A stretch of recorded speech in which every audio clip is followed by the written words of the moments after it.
Yeah. One last question before we turn you loose. This is probably one of the hardest ones on the list here. What is your advice to parents in raising godly children in the culture we live in?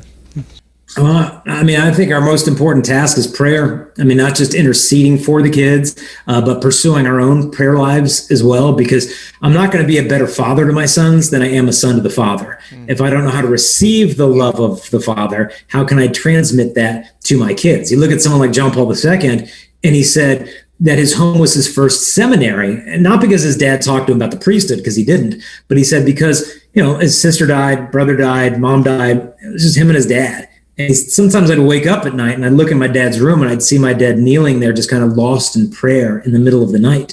And he said, I learned from that men pray and take their interior lives seriously. And so I think we are given such a gift of a saint in John Paul II, partly because of how seriously his dad took his prayer life. In fact, I was talking to a friend of mine the other day, and he mentioned a friend that I knew from college that he knows much better. And he said, oh yeah, man, that guy gets up 2 hours before his wife and kids every morning so he can have 2 hours of prayer before he begins his day. Yeah.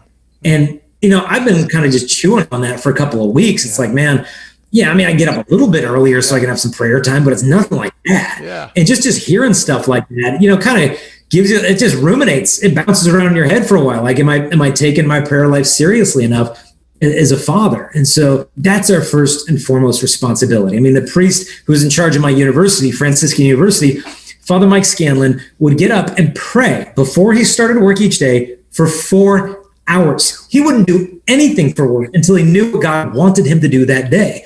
And as a result, he's transformed that college and thus transformed a lot of the Catholic Church in the United States. But the root of that was his interior life of prayer. And so I think that's where it's all got to flow from. And so dads need to talk.